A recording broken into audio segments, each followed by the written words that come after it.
কোন পাতা বুঝতে বলছে? মাটির নিচে যে পাতাটা, আমি যে বলছি মাটি ভালো করে পবিত্র করতে হবে, মাটিকে ভালো করে চষতে হবে। এই মাটিটা ভালো করে যদি চষতে পারি, যেমন ভালো ফসল পাবো না। আমাদের এই মাটিটাকে যদি ভালো করে চষতে পারি, অর্থাৎ মাটি মা দিয়ে একটা হাইফেন নিন, তারপরে কি যোগ করবো। মা যদি ভালো করে পবিত্র হয়, মা যদি ভালো করে বর্ষণ করে, ভেতরে যদি মা ঢুকতে পারে, তাহলে আজকের এই জগতের সংসারে সুসন্তানের কোনোদিন অভাব হবে না। আমরা শুধু বলি ওর সন্তানটা খারাপ, ওর সন্তানটা খারাপ, তার সন্তানটা খারাপ, আমরা হাতটা তার দিকে বাড়িয়ে দিই, অপরের দিকে দোষ দেওয়া লাগে। ভেবে দেখুন তো, এই একটা আঙুল অপরের দিকে দেখায়, বাকি চারটে আঙুল দিকটা উপলব্ধ করে দেখাই নিজের দিকটা। একটা দোষ যদি ওর হয়, চারটে দোষ আমার। অর্থাৎ আমি নিজে যদি না ভালো করে তৈরি হতে পারি, কখনো ভালো সন্তান হবে না। ভালো সন্তান হতে গেলে আগে আমাদেরকে ভালো করে তৈরি হতে হবে। আমরা তৈরি হব কি করবো? আমরা তৈরি হবো সন্ধ্যেবেলা টিভি সিরিয়াল গুলো দেখে, কৃষ্ণ নাম হরিনাম করলে কি আমরা সফল হয়ে যাব? এদিকে সারাদিন কৃষ্ণ নাম হরিনাম করবো, আর ওদিকে বাড়ির শ্বশুর শাশুড়িকে দেখবো, তাহলে কি শুদ্ধ হয়ে যাব? আগে আমাদের নিজেদেরকে ভালো করে জানতে হবে, বুঝতে হবে, নিজেদেরকে ভালো করে একটু একটু করে অনুধাবন করতে হবে। নিজেদের যেমন অনুধাবন করতে হবে, তেমন একটা সুসন্তান আনতে গেলে তার সঙ্গে কিন্তু ভালো বীজেরও দরকার হয়। আজকে দেখুন জমি বর্ষণ করলাম, আর জমি বর্ষণ করে যে ফসলটা পাবো বলে আশা করে বীজ বপন করছি, সেই বীজটা যদি 4 বছরের আগেকার পোকা ধরা বীজ হয়, সেখানে কি ভালো ফসল হবে বাবা? আপনারা তো চাষবাস করেন, পোকা ধরা বীজে কি ভালো ফসল পাবো? ভালো বীজ বপন করতে হবে। ভালো বীজ যদি আমরা বপন করতে পারি, তাহলে উন্নত মানের ফসল আমরা পাবো। তাই বলছে খুঁজে খুঁজে খুঁজে খুঁজে পাবি, হৃদয় মাঝে জিন্দাবাদ।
প্রত্যেকের হাতে 3.5 হাত এইভাবে মেপে দেখুন, এক হাত সমানে 24টা কোষ।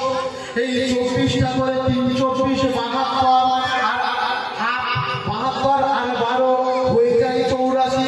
অর্থাৎ আমরা যদি দেহ বৃন্দাবনটাকে ভালো করে চষতে পারি, একদিন না একদিনে ভালো ফসল আমরা পাবো।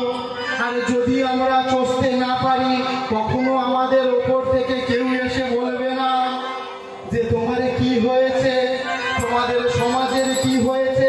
আজকের দেখুন আমার যে নদীয়ার নবদ্বীপে নিমাই এসেছে, কলির জীবকে উদ্ধার করার দায়ভার নিয়েছে। আজকের নিমাই এত স্থান থাকতে কেন নদীয়ার নবদ্বীপটাকে বেছে নিল? তিনি সত্য তেতা দাপরে কথা দিয়েছিল, দাপর যুগে গোপিনীদের বলেছিল যে আগত কলি যুগে তোমরা গিয়ে নদীয়ার নবদ্বীপে তোমাদের পদরেণু পড়বে, পড়ে নবদ্বীপে একটা দ্বীপ তৈরি হবে, সেই দ্বীপে তোমাদের ওই পায়ের ধুলো মেখে আমি কালো থেকে সাদা হব। একটা বলেছিল তো। আমার ভালো করে একেবারে ভেবে দেখুন তো, নিমাই যখন জন্ম নিয়েছিল সাদা হয়ে জন্ম নিয়েছিল না কালো জন্ম নিয়েছিল? তাহলে বাবা এই কথাটা কি সত্য কথা?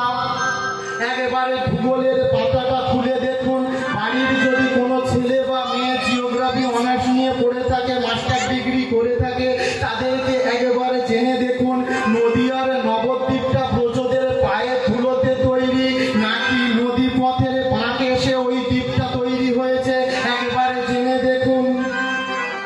আমরা বেশ কিছু কথা সমাজে এমন ভাবে আমাদের মধ্যে ঢুকিয়ে দেওয়া হয়েছে যেগুলো কিন্তু আমরা দিন দিন করে চলেছি, অথচ কিন্তু ভেবে দেখুন সেই পদগুলো কিন্তু আমাদের সঠিক নয়। আমরা ধীরে ধীরে অনেক কিছু পরিবর্তন করেছি, কিন্তু অনেক পথ পরিবর্তন করতে পারিনি। আজকে সেই রকমই বেশ কিছু কথা আমি তুলে ধরবো, যদি আপনারা অনুমতি দেন। বলবো নাকি মা? বলবো তো। তা লীলার মধ্য দিয়ে বলবো নাকি শুধু তত্ত্ব কথা বলবো? তত্ত্ব আর তত্ত্ব যোগ করে বলবো না একটা ছোট্ট করে লীলা ধরে বলবো? কি বলবো বাবা? একটা ছোট্ট করে লীলা ধরে বলবো? যেহেতু মায়ের সংখ্যা বেশি, মারা তো একটু গল্প পছন্দ করবে, গল্পের মধ্য দিয়ে গেলে সেই পথটা ভালো চলবে। তাহলে এইবারে ভেবে দেখুন আজকের আমরা যে লীলায় উপনীত হব, আমার নিমাইয়ের একটা ছোট্ট ব্যানারে লীলা। লীলাটার নাম হচ্ছে শান শাবক উদ্ধার। এই তুই তো গল্প করছিস, বল শান মানে কি? কিসে পড়িস? কিসে পড়ে? বল শান মানে কি? কখন থেকে গল্প করছিস? শান মানে সূর্য। আমি বাংলায় বলেছি শান, আমি ইংরেজি জানি না। বল শান মানে কি? তালবে শয় বয় আকার মূর্ধন্য শান। শান মানে হলো কুকুর। জানিস কুকুর দেখেছিস? তালবে শয় বয় আকার মূর্ধন্য শান মানে হলো কুকুর, আর তালবে শয় আকার ব ক শাবক মানে হলো ছানা, অর্থাৎ কুকুর ছানা উদ্ধার।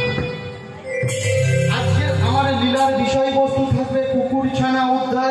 তবে আমি কিছু শাস্ত্র মেশাবো। আগেকার দিনের যে রীতিনীতি আমরা শুনে আসছি, জেনে আসছি, সেই কথাগুলো আপনাদের সামনে তুলে ধরবো। তার সঙ্গে সঙ্গে আমি আরেকটা দিক দেখাবো। যদি আপনাদের ভালো লাগে আপনারা সেটাকে গ্রহণ করবেন, যদি ভালো না লাগে সেটাকে পেঁপের খোসার মতো বাদ দিয়ে দেবেন। একটু শুনে দেখুন, আশা করি ভালো লাগবে। আমার নিমাই যখন কোথায় এলো না নদীয়ারে নবদ্বীপে এলো। আমি প্রথমেই বললাম নবদ্বীপটা ব্রজদের পদরেণুতে তৈরি হয়নি। আজকের নবদ্বীপটা কেন নিমাই বেছে নিল, একেবারে ইতিহাসের পাতায় চোখ রাখুন, দেখতে পাবেন তৎকালীন সময় বাংলার বুকে সব থেকে শিক্ষিত মানুষের স্থান ছিল ওই নবদ্বীপ। নবদ্বীপের বুক জুড়ে মানুষ শিক্ষিত হয়েছিল, সেখানে যত পণ্ডিত বর্গদের বাস ছিল।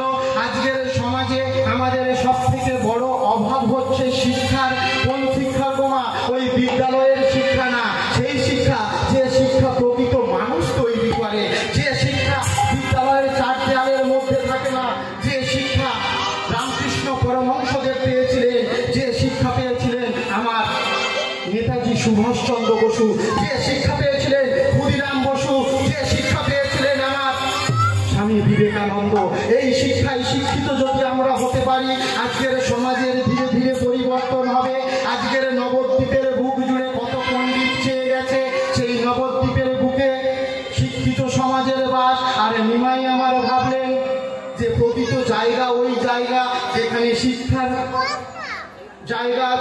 মানুষ প্রকৃত শিক্ষিত হয়েছে, কারণ শিক্ষিত মানুষ না হলে কখনো সেই জিনিসটা বুঝবে না। জ্ঞানী মানুষ ছাড়া জ্ঞানীর কদর করতে পারে না। তাই দেখুন, নদিয়ার নবদ্বীপে আমরা প্রত্যেকে জানি একটা তুলসী পাতা খেয়ে নিমাইয়ের মা শচী দেবী আমার গর্ভধারণ হয়েছিলেন। আজকের ভেবে দেখুন, আপনারা কলিযুগের অনেক মা আছেন, এটা সত্য না, ত্রেতা না, দাপর না, আমি ধরেছি কলিযুগের একটা গল্প। তাহলে কলিযুগে যদি হয়, কোনো মা কি তুলসী পাতা খেয়ে গর্ভধারণ করতে পারে? কি বাবা, হতে পারে? হতে পারে না। তাহলে আমাদের শাস্ত্রে কি বলেছে? বলেছে তুলসী পাতা খেয়ে মা আমার গর্ভধারণ করেছে।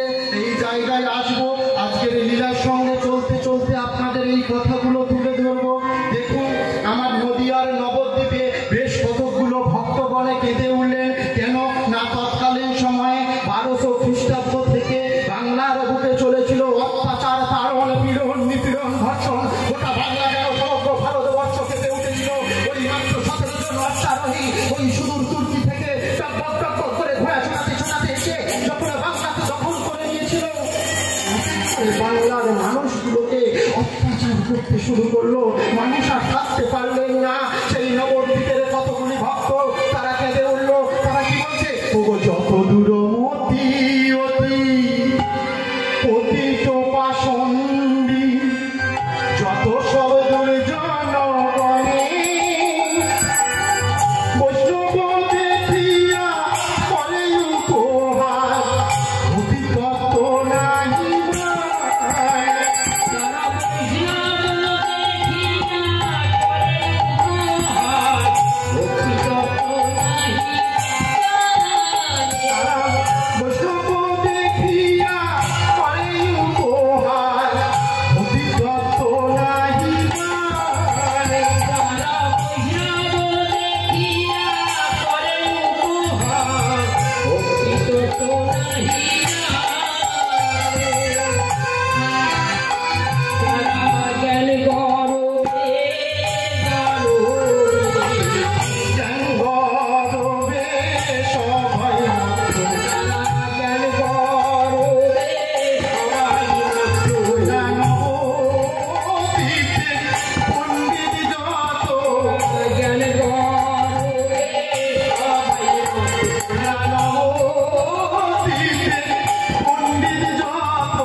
কেমন করে এই নবদ্বীপের বুকে শান্তি ফিরিয়ে আনা যায়। আজকের বাংলার বুকে যেমন অশান্তির ঝড় বয়েছে, তৎকালীন সময়েও নবদ্বীপের বুকে চলেছিল এইরকম অশান্তির ঝড়। কেমন করে শান্তি ফিরিয়ে আনা যায় তারা একটা ভাবতে লাগলে।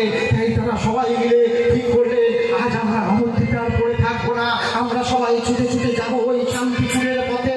তাই শান্তিপুরের পথে কি আছে গো মা? গেল সবে শান্তিপুর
শান্তিতে পড়ে আছো, কিন্তু কিন্তু আজ যে মায়াপুর ডুবে যায়।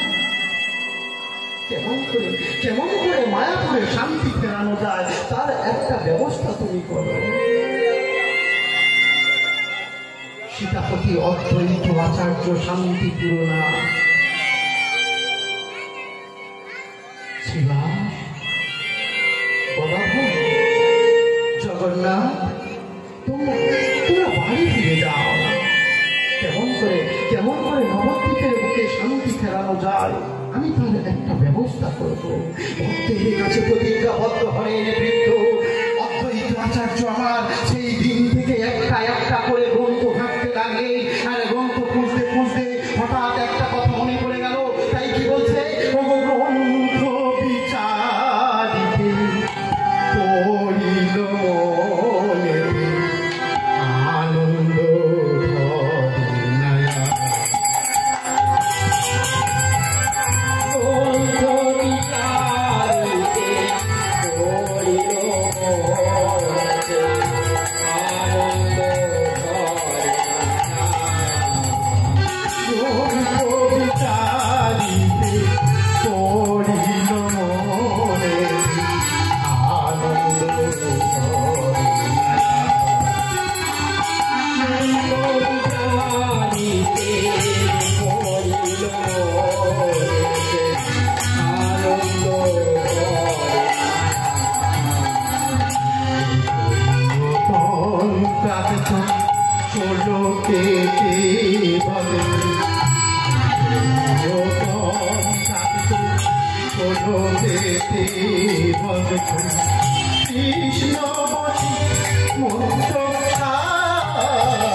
কৃষ্ণ করতে করতে হঠাৎ একটি শ্লোক তার সামনে ভেসে উঠল। তাই না দেখে আনন্দের আর সীমা নাই। কেমন করে ভগবানকে বসে আনানো যায় সেই গ্রন্থখানি তিনি খুঁজে পেয়েছেন। দেখুন, আজকের আমরা ভগবানকে পাই না, বলি ভগবান আর আসে না। সেই নিমাইটা এসেছে, তারপরে আর কেউ দেখা দেয়নি। মধ্যযুগে বেশ কিছু মনীষী এসেছে, মহান মানব এসেছেন, কিন্তু আর এখন কেউ আসছে না। বিংশ শতাব্দীর পর থেকে আর কাউকে আমরা পাচ্ছি না। তাই কেমন করে ভগবানকে বসে আনতে হয় অদ্বৈত আচার্য আমার দেখলেন। আর সেই দিন থেকে প্রত্যেক দিন একটি করে তুলসী পাতা আর নয়নে বাড়ি দিয়ে চন্দনে চর্চিত করে ওই সুরধ্বনির জলে ভাসাতে শুরু করলেন। এইভাবে একদিন, 2 দিন, 3 দিন করে ভাসাতে ভাসাতে ভাসাতে ভাসাতে 11 বছর 11 মাস 29 দিন শেষ হয়েছে। 12 বছর হতে মাত্র একটা দিন বাকি। অদ্বৈত আচার্যকে দেখে বলছে, প্রভু যদি আজ তুমি আমার ডাকে সাড়া না দাও, আমি এই দেহ ওই সুরধ্বনির জলে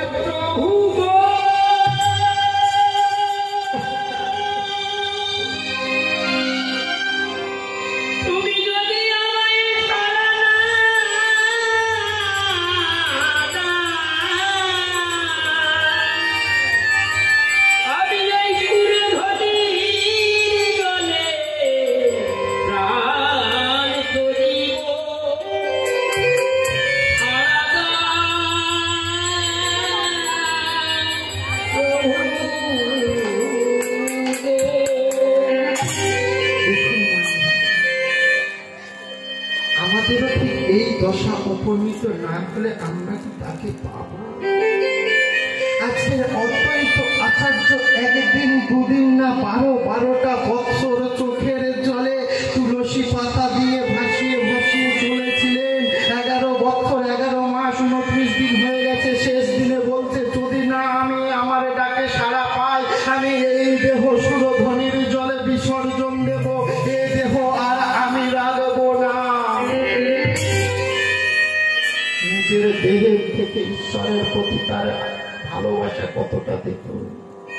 তিনি কিন্তু নিজের জন্য আনছেন না, জগৎবাসীর জগৎ জীবের উদ্ধারের জন্য তিনি আনছেন।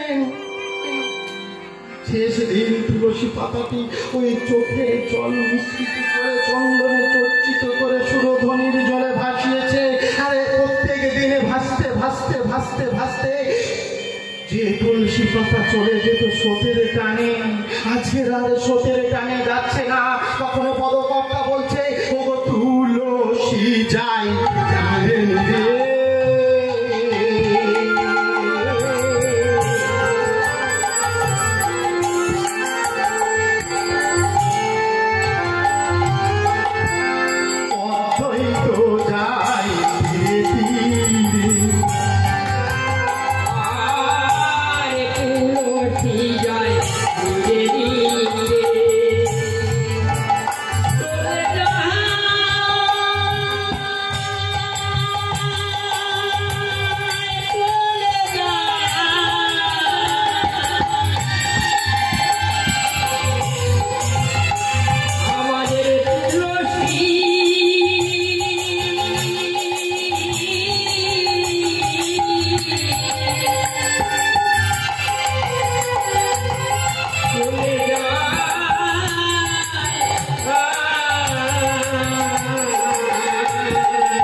আজকের তুলসীটা ওই স্রোতের উজান দিয়ে চলেছে।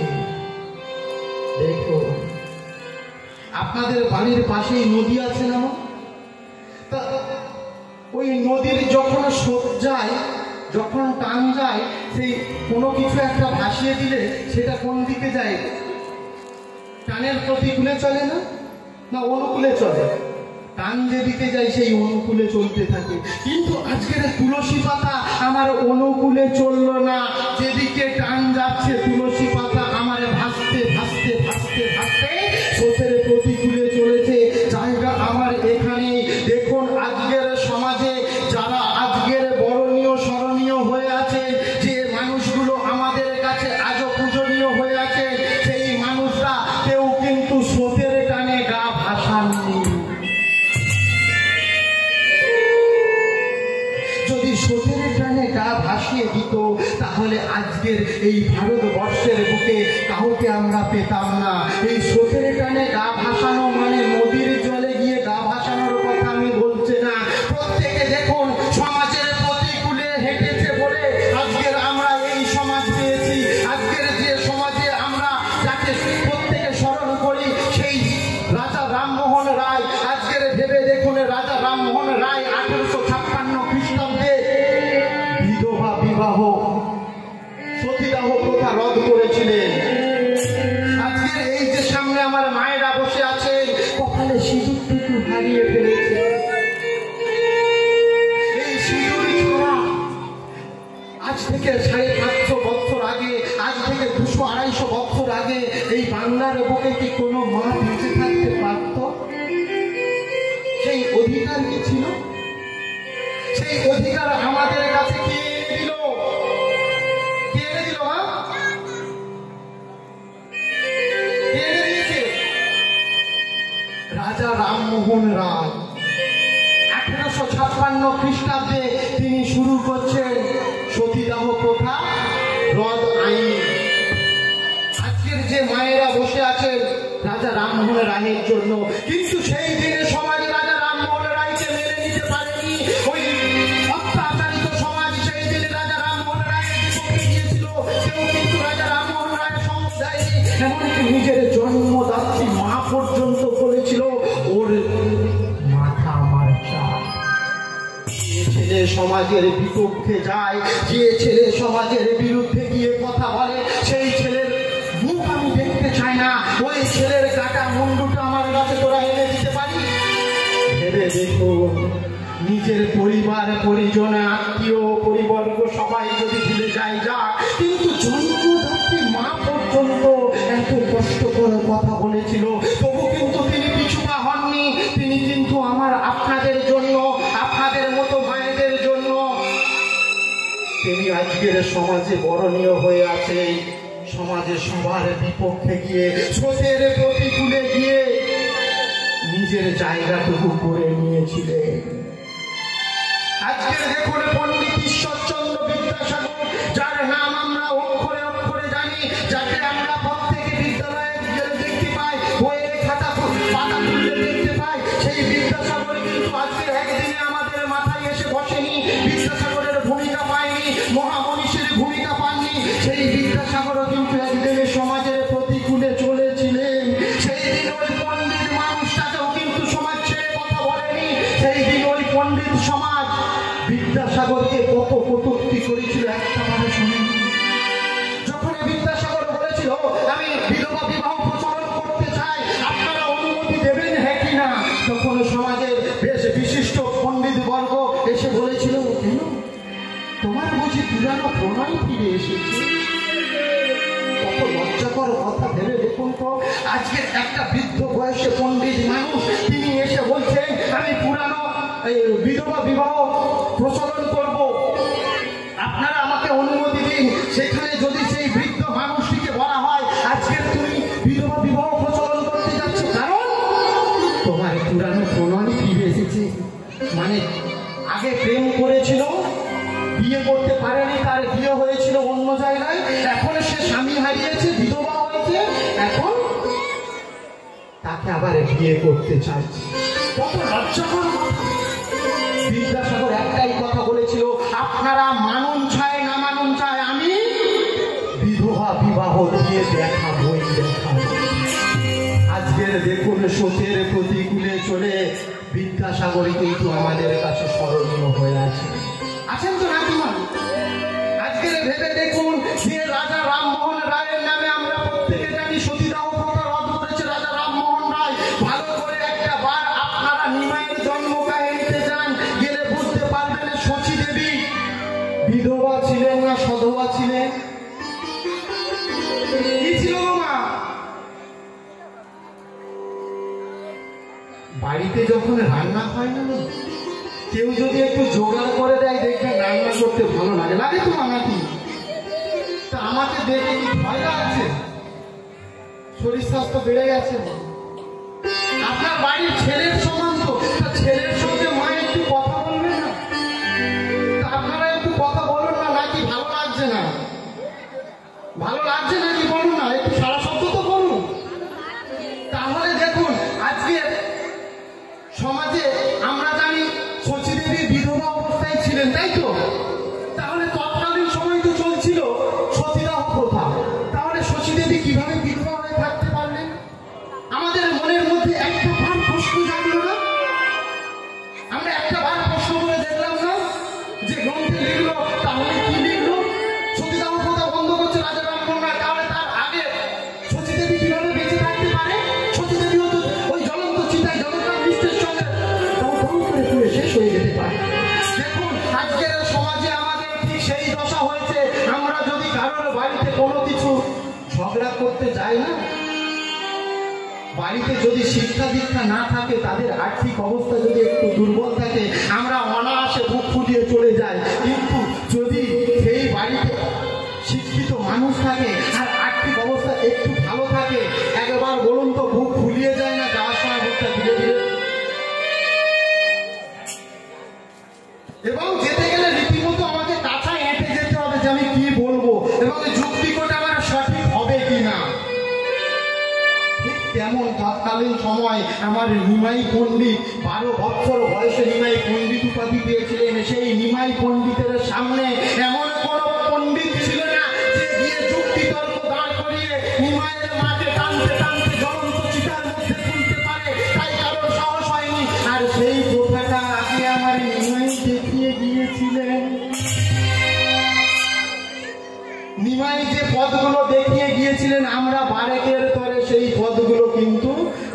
চলছি না, চললাম না।